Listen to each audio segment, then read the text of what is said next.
All right. Well, hello again, everybody. It's been a little while since I did a full testimony at Harbury. But it is really my privilege to give glory to God for what He's done in my life by sharing with you my testimony. Um, as stated, right now I'm currently my full-time capacity as the regional outreach manager for the Minnesota Adult and Teen Challenge, and I'd like to just spend a little bit of this time explaining to you how I got to this place. Because as you can probably guess by now, there's a little bit more background than to just kind of stepping into the kingdom role that God has me filling today. And so I like to start off by saying that for me, my life starts when I was born. Nobody laughs. I still say it every time. And I say that. A little slow, Jess. Bring it down to our speed, okay? The stage was set for me when I was born because my mother was actually a refugee from what is now Kiev, Ukraine, which was then USSR.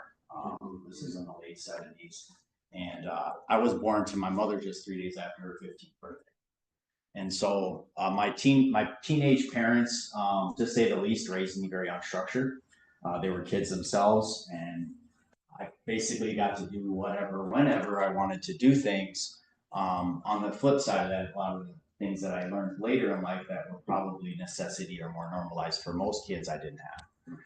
I wasn't taken care of. I wasn't always fed. I didn't have clothes. In fact, when my little brother was born just 14 months after me, his name's Andre, I very quickly learned to take care of him as well. If you remember the commercials of my buddy, so literally wherever I went, my little brother was toted around with me. It's like we were attached, right? Very important part of my testimony, and you'll hear why. So what was already very unstructured for me growing up, nobody telling me what to do. I could watch TV all night, or I could never brush my teeth. Those things were great, right? Which are already very unstructured, learning to fend for myself. And my brother took a turn for the worse when I was 4 years old, because my dad, who was just a few years older than my mom, was no longer in the picture. And the way it was explained to me at the time is that he went on vacation. And what I'm going to tell you in my story is how 10 years of incarceration myself led to where I'm at now, but I didn't understand the connotation with vacation at the time. And so I didn't know that my dad actually was in prison. I just thought he was gone. And to me, that meant that he was dead. And so I literally grew up with the thought in my mind that my dad was dead. And I mean, I didn't have it as a traumatic experience, but I can tell you that reflection of my father and him being gone, there was a lot of pain and wounds that resulted from even that in my life. And what really made things worse is now I had one less person in my life in a very already unstructured upbringing. And so what that meant for me and my little brother at the time is now we were left with our uncle. And my uncle was my mom's brother, just actually a year younger than her. And so oftentimes my mom's going to high school, trying to finish up there, working an overnight job. She's just not around a lot, so I'm left with my uncle. And I didn't know it at the time, but my uncle had a heroin addiction. And so I either just didn't see it or didn't know what I was seeing. But what I did experience as a result of his heroin addiction is what I now believe is when he was using, he would take my brother and I, put us in our bedroom and lock the door. And he would do this by using a vacuum, and he would wrap it around the bathroom door handle across the hallway from our door and then go over to our bedroom and lock it, wrap it. So growing into this regularly, like this would happen on a regular occasion. In my mind, it seemed like it was weeks, every week or even more. And I'm sure he used frequently, and I was left with him quite often. So it was just hard course for me. Like I became very used to this. And honestly, it wasn't all that different of fending for myself normally. And so I adapted, right? I started hiding food in my closet so that when my brother and I were locked in our room, and sometimes it could be a day like this, and we might not get out till the next day in the evening, whenever my mom was back around. And I don't quite recall the scenarios but my mom never seemed to challenge this, and so it was just normal. Again, I'm 5 years old. I'm not even in school yet. No point of reference. And so it just seemed normal to me. And honestly, most of that I was adaptable to it. I remember as I reflect back on these things that the worst part about that is what goes in. Somebody help me out here. Must come out. And I had to, not only myself, but then school my little brother on, we need to do this in the corner. There's a dresser in the corner. We'll go back there. That's our bathroom. And we lived like that, regular. And so actually on one occasion I hit a hammer. I took that hammer and I went over to our first floor apartment window in my bedroom after he locked us in for a couple hours, and I smashed the window out. And I grabbed my little buddy by the hand, and off for an adventure we went. So we actually lived in apartment complexes like many other, all the buildings look the same, but we had some other neighborhood kids that we knew of. Someone was a couple years older, and actually ended up spending the night at another kid's house, on this adventure with my brother and escaped from our basically incarceration in our bedroom, this horrible situation. Um, what happened that night is my brother had actually sexually molested. And in the morning, the mother of the kid who sexually molested us asked if we were okay, if our mother knew where we were, and I lied and said, matter of fact, she's waiting for us, we gotta go. And so we left. And of course, we didn't want to go home.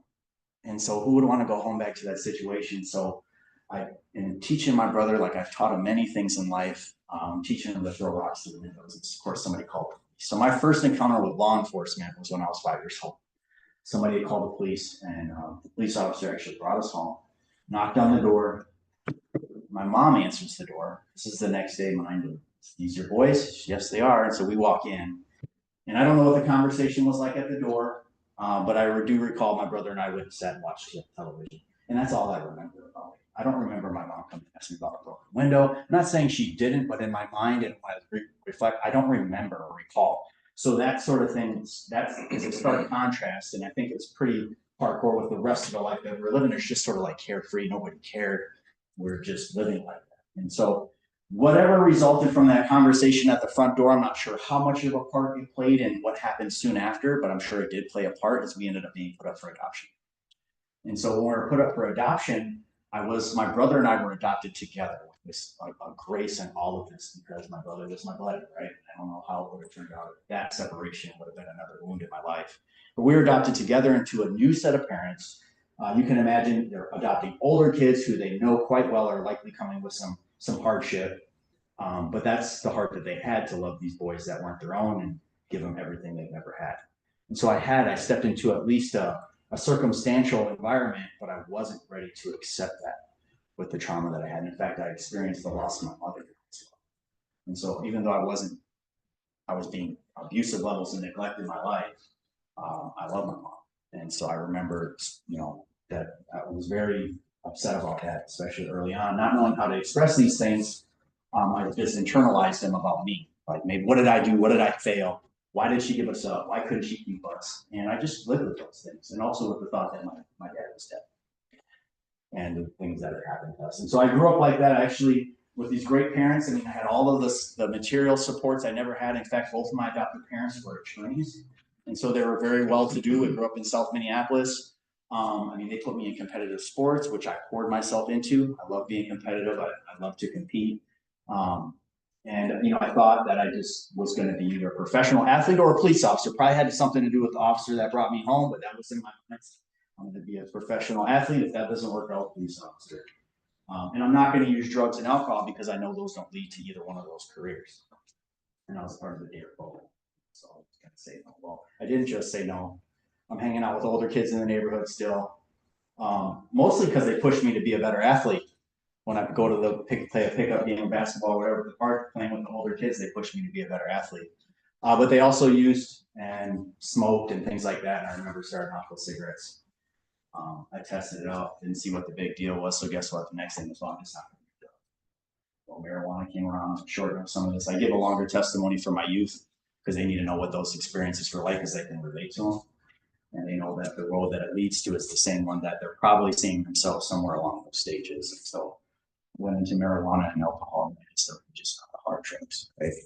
I kept compromising with myself, and as I started to get older, I started to compromise even more. I wanted to use marijuana every day. It's expensive. I need to have it. I'm going to sell it to everybody I know in school. This is 9th grade at Arlington, now called Washington Tech in St. Paul. And I'm selling a kid. I'll get into this one a little bit. I'm selling another kid, another 9th grader or 10th grader or whatever, and selling him a bag in the bathroom on the 3rd floor of the Fresh Start program in Arlington. And instead of pulling out the money, he pulls out a butterfly knife on. And so the friends that I had made that were supplying my drugs were all drug dealers and gang members. And so probably as a result of growing up the way I did and just looking for survival at every turn, I go into my pocket like I'm going to pull out the weed farm and I pull out a pistol. And so quite literally had brought a knife to a gunfight. He ran out of the bathroom and he's yelling down the hallway, he's got a gun. So my first thought is, man, this guy just tried to rob me. That knife went for drugs. And the second thought is, I got to survive. I better get out of here. So I went to the friends who I had gotten this stuff from. I put it at their house and I went home.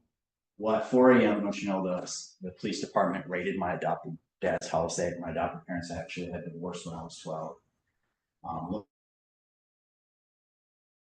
Looking for guns and drugs. And as smart as I was, I forgot that I had live ammunition monitor. So I was still in quite a bit of trouble, even though they didn't find what I was being accused of. And so there started my career on probation and life on the run and being an adjudicated delinquent. I ended up actually, as a result of repeated attempts of my adoptive family and social workers trying to get a rein on me and my brother, being surrendered back over to the foster care system, which for me kind of confirmed this reality that I was living under, that it's just me and my brother against the world. And so I started then compromising a little more with the hard drugs that I was selling, but I just won't get high on my own supply. And so I started, every time I go on the run, this was my way of surviving. Yeah, I was smoking weed, I'd drink some Hennessy, or I'd do that stuff, but I would sell the hard drugs, not use them. But don't you know, if you hang out in the barbershop every day, eventually you're going to get a haircut. And so I met an older girl who was quite a bit older than me. I'm about 17 years old and she's 26. And that's a big deal for me, you know, and she parties with meth. And so I figured that somewhere along the line, I'd actually started doing promethazine and pills and things like that. They didn't strike me as a hard drug. And so I'm not sure when I started doing things like ecstasy and the pill forms of drugs, partying. But it was an easy step, again, priming myself into getting into methamphetamines. Honestly, it didn't overtake me.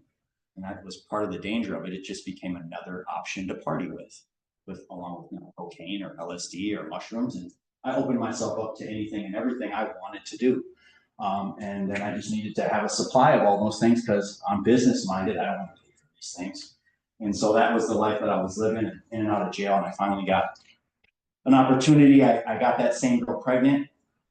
I was doing 6 months at Chamberlain Academy, which is a sister juvenile facility to Elmore Academy at the time. I don't think it exists anymore. And she's pregnant and I'm getting out of Chamberlain Academy and going back to court.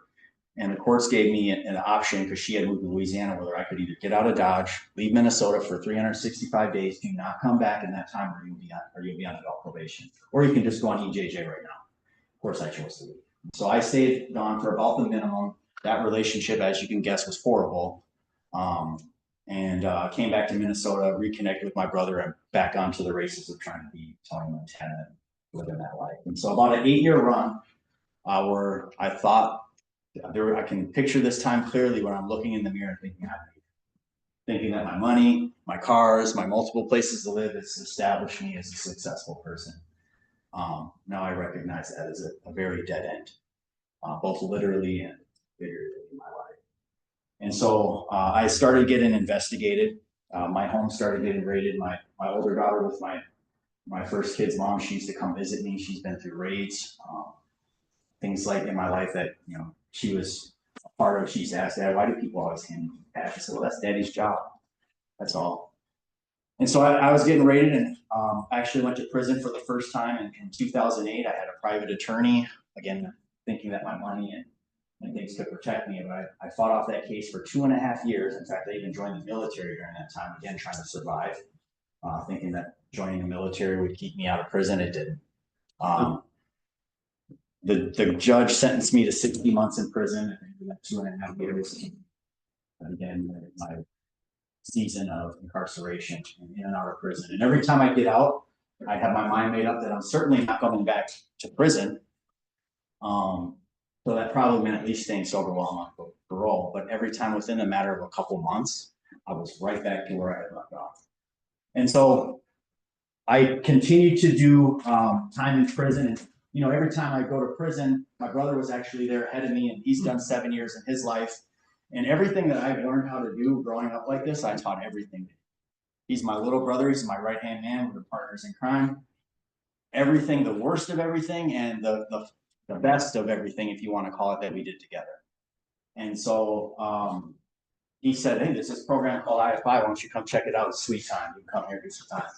I was like, all right. So I went there and I started doing the IFI program. That is when I first kind of heard about Jesus, and, you know, other than just kind of on the outside of knowing the name of Jesus, but had kind of heard some of the principles and things they were talking about. And it was during my second incarceration. I was actually in this IFI program. I'm smuggling drugs in the program. I'm using methamphetamines in the program. And I get busted and they're shipping me to Rush City. I'm in segregation at Lionel. I've manipulated doctors to giving me the medications I want at abusive levels. And I'm in this segregation cell, cheeking my meds and snorting them. And it dawned on me that they had talked about a person being a slave to sin. And I was like, is this what they mean? Because I'm in the second time in prison, inside a prison. I'm inside the segregation cell and I'm still trying to get high and it doesn't feel too good. And so my simple prayer to the Lord at that time was just, God, you say you want this life. That's what I've been told you can have. I don't know what you're getting out of it, but it's got to be better than what I'm doing. And I'll abandon myself to your way. And I wish that I really had fully surrendered in that sense, but it took me a time. It actually took me 2 more times of going to prison. And the Lord using those hardships to teach me who he is and who I am in him. And so it was during my 4th time in prison. In fact, I had gotten another woman pregnant. She reached out to me. I've known her my whole life. I have 3 daughters in my life at this point. And I wish they had been enough to change me, but it was during my 4th time in prison that I get a phone call that my brother Andre, what I've been telling you about, was in a motorcycle. And he crashed his clock rocket going over 100 miles an hour on Highway 280. He slid under the guardrail. That guardrail severely cut the right side of his body off. And the phone call that I had received was that he was in the hospital in critical condition and they're going to amputate his arm. And so something in me, like I said, having come to, I believe, which is, I'm going to have a conversation with God about, but I believe I was saved when I made that simple prayer. I believe things started drastically changing in my life. Like God started intervening in ways I just could not. That 8-year run wasn't happening the second time. It just wasn't connecting. My heart wasn't in it the same way. I had sensitivity to things that I once were a normal place for me. Things like sexual deviations from God's way and even the language I used. And they just rocked my ears and rocked my spirit. And so I tried to cover them with substance use. But when this happened to him, I stepped out into the courtyard. I'm back in the PFA program because every time I go to prison, I go to PFA because it's sweet time, right? And so I go back in there and step out into the courtyard and I just another simple prayer. And I said, God, have mercy. Just save my brother's arm. Please save his arm. I cannot picture my brother with one arm. Actually, he was resuscitated 3 times to be brought back to life. And I think by proxy, his arm being saved is a better prayer, actually. And when I prayed this simple prayer, my whole body lit up in what I call God bumps. Yeah. And I'm sitting on the courtyard and my whole body's like hair standing on end and I'm feeling devastated. This is quite the contrast. This has to be an affirmative. Well, long story short, his arm was saved. I was so stubborn at the time that IFI requires you to do devotionals in the morning. I'm sleeping through them. And this is how stubborn I am at this time. All right, God, I'll wake up for these devotions. I'll read 1 sentence. I'll fall back to sleep. And that's what I started out doing. I picked up a daily bread. I started reading that first sentence in the daily bread. Don't you know that first sentence at the top is a scripture verse? And so every day I'm committed. I'm a person who's loyal. I do what I say I'm going to do. I'm reading that one scripture verse. And God is making that, not every day, not every week, but it's enough ways to really capture my heart and attention. It's coming alive in this way. I can see it happening over here. And I'm looking at him, and I'm looking at the situation, I'm looking at the verse, and it's coming together. And I'm starting to see how intimate God is in my life. And so I started reading the whole devotional, and I started reading the whole Bible, and then I started taking my PFA classes serious. And that was the first time I actually graduated the prison fellowship program in class 57. And as I'm getting to my graduation, I had also applied for Teen Challenge every time I was supposed to go to prison, because don't you know that program can get you out of prison. But I had mandatory minimums, and one time I bailed out so many times the judge took it off the table. And I could never bring myself to throw away the brochure that I don't think it's a coincidence that I hand out in jails frequently today. And so, and God had a design. It comes through pretty clear in the story. But I decided I could never bring myself to throw the thing away, first of all. Now I'm in prison with this brochure and I cannot. I go to the trash can and my arm gets stained and I'm like, yeah, no, I'll keep it for a bookmark. You know, the library's got plenty of bookmarks. This thing's bulky. You know, it's the size of a book. And I keep it for a bookmark, and I'm getting near my graduation. I go to throw it away again. My hand stays, and I've developed this prayer relationship with God through this process of prayer and reading the Word. And God, is this my footprint to still go to Teen Challenge? Because I don't even know if it's possible. I've been in prison this whole time sober. Like, what do I need drug treatment for? And I was like, but if you want me to go there, I'll go wherever you want. And I meant it. And so I looked into Teen Challenge, and I found out that incarceration time does not count as sobriety time for your funding. It counted as sobriety time for me, but it does not count against me being fully funded because the day I went to jail, I was high on methamphetamines. And so I ended up going to Teen Challenge the day I got out of prison, which was June 3rd, 2020. Not that long ago. I left as a graduate of the TFA program, and I entered into the program at Teen Challenge. I hadn't talked to my kid's mom with the other two kids for close to 6 years. She actually did the first 2 bids with me that I did, and she said she wouldn't do a third, and she stuck to it. And I'm now going to Teen Challenge, and I want to be this godly person, and it just doesn't sit right with me to forget about my kids. And I literally wanted nothing to do with my kid's mom, and I had burned that bridge to the ground with some more. But don't you know, God can resurrect out of ashes some miracles. And so I had reached out to her, expecting her to just hang up the phone on me. But she had a friend who went through Teen Challenge and had saw that person's life transform and said, well, if you're going to long term, which was already the plan, then I'll come visit you. I'll lay eyes on you. We'll see where it goes from there. Well, at the 6-month mark, not only did she start coming to visit me and bringing my kids, they offer a family therapist. And so I'm taking care of me with my chaplain and all the benefits of the program that you experience in the transformation part of the long-term program. And now I'm dealing with the hurts and wounds I left with my family as well. One day I'm taking out the trash because I'm working in the kitchen and work study. I'm praying, Lord, I get this $100 a month. And I'm like, God, how can I bless her? How can I bless her? Because I appreciate what she's doing. I appreciate how you have her and bringing me to see my kids. This is awesome. I'm thinking flowers, chocolate, what make it good, God? What could it be? This is my prayer relationship with the Lord. I talk to him about everything, and I hear him put on my heart, love her the way. And I knew what he was asking me to do. And so I actually, on a level 4 pass, I proposed her at the Grace Church blessing tour concert with Carrie Joe. I got on my knee in the lobby and asked her to marry me. She said yes. And I've known her since we were 10 years old. You guys know how much trauma, how much stuff is in there, but God.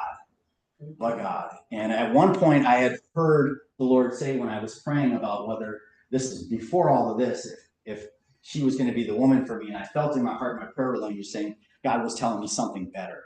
And I misinterpreted that because what he meant is that I needed to be better.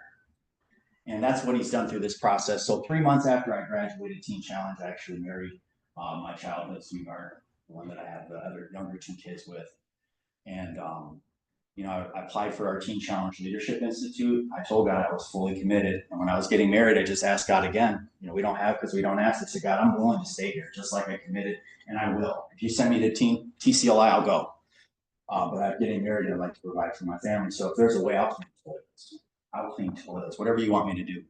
But I know that you want me to be here. And so he opened up an opportunity to internship in the kitchen. I applied for the internship, and at the last minute, isn't that God's MO? At the last minute, he opened up an opportunity because I had to be tested with that. Because you're going to be scrubbing pots and pans for hundreds of people every day. And I was willing to do it. It sounded a little better than toilets, actually. So I took an internship with what Teen Challenge was doing at the time. It's called Know the Truth. And now it's under an RCO, but it's Know the Truth. And I was going to middle schools and high schools, and I was giving a different version of this, maybe a little softer version, depending on the thing. And so from there, God has just walked me through every opportunity to expand what I can do for the kingdom for his glory. And so while I was in prison, I didn't even get to this. Probably need a longer time to talk, but this was something. This Sons of Light was an idea that once I was in prison and I had committed to going to Teen Challenge, I said, God, I'll go wherever you want me to do. He started giving me dreams and visions about a nonprofit, a ministry that would capture people like myself who went through prison fellowship and programs like Teen Challenge and Salvation Army, who are experiencing new life, right? But they just that identity piece. And so I went back to prison twice more, but some people don't get to keep coming back from that. But he doesn't desire to lose one. And I just seen that it's not a catch-all, but there is a ministry where he wants to imbue identity and community into some individuals so that they can together go out and build the kingdom. And I started writing it all down. Started writing it all down in my journal. And after going through Teen Challenge internship, became a supervisor, became a manager, and then they offered now I'm a regional manager. 2 years ago, though, right before the regional manager position, my wife and I established Sons of Lightning, got nonprofit status. And so we have done everything above water. We waited on the Lord's timing. And now we are a ministry of 18 members and what we call fellowship, which are people that are interested in full membership. And so we're an identity ministry of people that and create a community of inclusion for people that come out of backgrounds in mind, but they're walking it out, right? They're also transformed. Most of us, if not more than half of us, have gone through programs like Teen Challenge, Salvation Army, Prison Fellowship. And so we've had that sort of ground up discipleship. But then what happens after these programs spend a year or more investing in discipling, and then what? And so it's not that there's not a lot of people don't have success find churches, but there's those ones that fall through the cracks, right? And there's just something about knowing whose you are and who you're with. And I equate this ministry to feeding of the 4,000 and 5,000. So a motley crew for sure, those disciples were, right? But they had Jesus and they had each other. And with that equation, they were able to do miraculous works for the communities they were in, right? So feeding of 4,000 or 5,000, really 15,000, 20,000 if you do the real math. And so that's what we do. We've been to barbecues. You guys have shown it's just small beginnings right now. It's a slow rolling stone. We're really looking to partner with programs that do the discipleship because we're not a ground up ministry. Like it's a place to go after so that you know whose you are and who you're with, and you can fulfill your mission in building out the kingdom. So we're on Facebook, we're on Instagram. Obviously, if you need to know more about Teen Challenge, that is why I'm here. I'm representing Minnesota Adult Teen Challenge. But on a side note, I do this as that extra stuff on the side. So we're all into this. It's a member supported ministry, so all of our members are contributors, and they're the ones that supply. We give it to the Lord, and He does His miracles.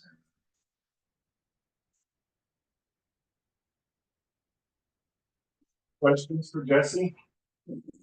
So I'm a little slow, you can ask John, I'm not tracking. Why would I want to go to something like privacy? Yeah. Well, for one thing, you'd be called. You know you were called, and so we're very organic in the way that we grow. But for Sons of Light, depending on the way you mean that question, a lot of churches and the requirement of membership is that you have a home church. A lot of churches aren't necessarily completely filled with prison ministry. I'm not saying that they do have some people in that church that do prison ministry well. We've gone out with ICCM and we take the hard routes, right? Because we're raised in the enemy's camp for the Lord's army. And so we can be the prison ministry. If you mean, why would you go to Sons of Light? So in that context, churches that we belong to, we are able to walk in there with our identity. We don't need to be their ministry. We don't need to be justified. We're already fully justified and we're walking it out, but we would love to be your prison ministry, your outreach to the streets. You have hard cases or sons or daughters that are struggling. Like, let us talk to them. Let us talk to them, and we'll help them get into programs like Teen Challenge or Salvation. Like we know how to walk this out. Now, if you are feeling called to be part of Sons of Light and Daughters of Light, are women wear Daughters of Light in the back of their jackets. And not everybody has to wear a jacket. This is just an optional piece. It's called being an invested member, and they make an additional endowment. I mean, they're gifted with a jacket for being an invested member. But we also do a lot of this stuff together, and so we sponsor events where we all go out together.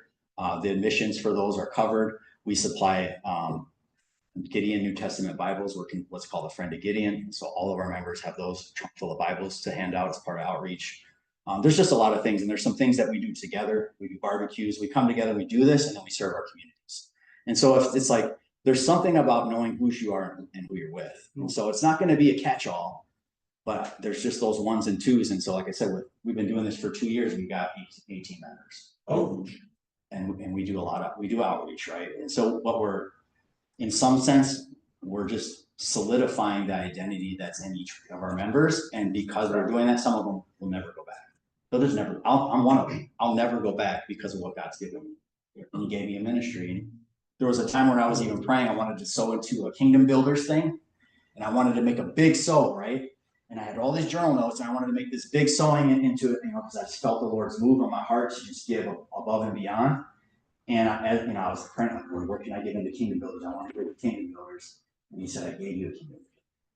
And so that's what started this nonprofit. I sowed into the expense to establish as a nonprofit to get a legal firm to make everything legit. And so he took that offering in my heart and he said, I gave you a kingdom to build, so build it. Thank you. So, yeah, thank you.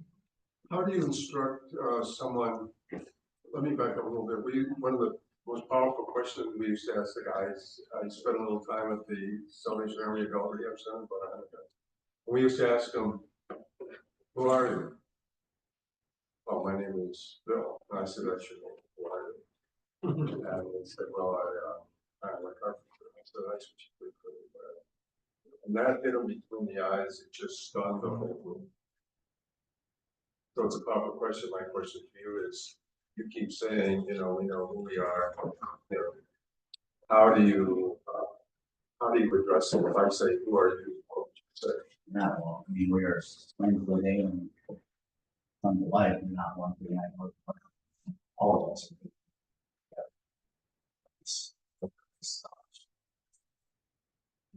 It is such a simple but powerful truth. At least you know who you are. Or who you are. And we are singing about it. We are ambassadors that we part of this file. Next question. I really appreciate the organizations that you've been through, one of which I have a man now, he's 51 years old, just came out of the European Challenge. Bible is warned, he knows the Bible, and he said, "What's next?" I know all this now, what's next? They're the ones we're looking for. All right, so anyway, here's this issue. We're trying to get him I try to explain to Americans, often talk to especially teachers, find one that teach to sit at his feet for a while. So David, I got a problem with that. What's the problem? He said, "My dad left me when I was 4. My stepdad beat me. I have trouble submitting to any man." So how do you deal with that? Well, I mean, mentorship. So mentorship is part of what we do. And in order to, it's not just like, hey, I want to be a part of this and bring my contribution. In order to become a member, you have to have 3 other members that we talk about. So that means you have to commit to spending time together. Through that process of community and through fellowship, iron sharpens iron. So I learned that very same lesson, and that would be something that would be communicated during the process of fellowship while I was going through the Teen Challenge Husband House under manager. That probably doesn't mean a lot to a lot of people here, but he was considered like the hammer into CCMs at Teen Challenge. He just did not, when you actually find out who he is, he's very loving and full of grace, but he was very loving, and I just had to learn how to fall under his authority. Until we learned exousia, there's a lot God can do. Don't forget hypotassel. Exousia. Thanks, Bruce. That's Bruce, yeah. That's Bruce. Everybody gets it wrong. So authority, we're under authority. It has to be. I was Bruce's clerk for 4 6 I was a slow learner. But go ahead. I have there's a guy that mentioned, we talked about it, a guy we know, special prison and so forth. And so when I found out about it, it was interesting how it came. The word says, "God inhabits the praises of his people." Do you have connections with Wooddale Church? Loosely, I have Okay. a person that I know that was incarcerated with me that now works at Wooddale. Okay. I know Tom Lundquist is on my accountability board. Okay. Anytime. I can still really work it out. So Matt, I know there. He's at Matt Moeller. Yeah. At Westwood. Oh, yeah. He's the one doing the second job there. Like, Matt's the one behind it. How do you deal with people who are not Christ followers that want to come in the Teen Challenge? I mean, more than that. I deal with that every day in prison, and I wasn't follower of Jesus when I went to Christian fellowship and all that, and they had me where I was at. I mean, I don't need to put the pressure on anybody. God's really good at what he does. I just gotta grab love on him. And just, that's why he's given us a testimony. I don't have to talk anything about the Bible. Just tell him what God did for me. That's what it is. You can take that or leave it. It's up to you. So here's what I want to do too, is that God inhabits the praises of his people, he said, be quiet for a minute, and you listen and by your spirit while we're worshiping and see what comes. And that gentleman's name who's in prison came to me, and I said, wow, I haven't thought of him in several years. So I started tracking him down, find out he's in prison. So I contacted him, I wrote a letter back. I tried to write him again. They said, we're no longer taking letters. Yeah, you have a different process. Yeah, now you gotta text him. So I texted him, I get no response. What's going on? Then I get through. Spiritual warfare. Yeah. Alright. So we'll continue this. We're just gonna say a quick grace. Thank you much for Jesse for sharing this.